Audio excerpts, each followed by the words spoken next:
Bismillaahi Raxmaani Raxiim. Assalaamu calaykum waraxmatullaahi tacaala wabarakaatu. Walaaleyga suuri dhawaada.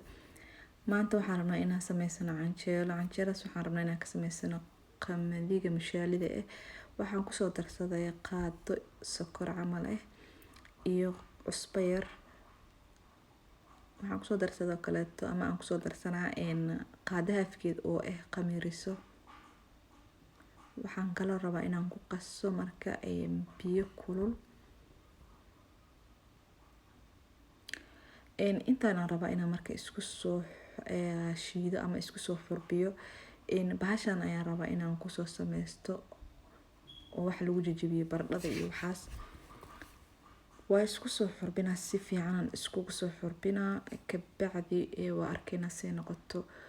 runtii mushaalidan marka ka sameysata canjeelo way macaan badan tahay wayna caafimaad leedahay haddii mushaali ahaan u karsatidna caloosha way fiican tahay iyo canjeelaba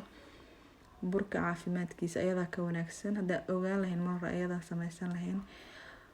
okay hadda sidaasaan ku soo wada ilaa aan ka soo dhigo wax jilicsan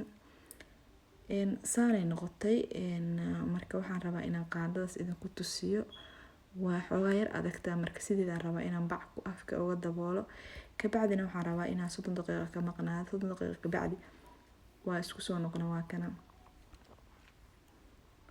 maasha Allah bacda afkan ka furaa marka ayadana waa isku soo celinaa hadii biyo rabto inaan u celiyo waa u celinaa si aan ii noqoto wax aan dubi karo maasha Allah saas isku soo qasaa birta ayaa dabka ii saaran oo masax soo marsada ayadii aan ku bilaabay hal mar aan ku shubay hal geedka markiisaan ku shubay okay tiig labaadaan haddana ku shubaa runtii markii la fiiriyo ayada iyo canjeelada burka laga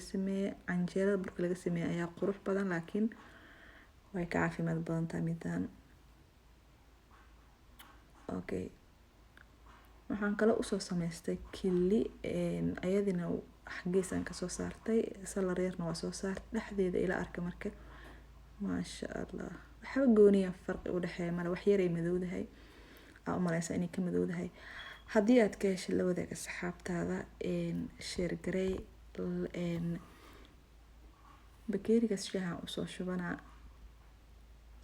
maasha Allah waa isku soo dhufanahay ku dhahay waa maasantiin daawashadiina like iyo subscribe please waa inoo mar kale iyo video cusub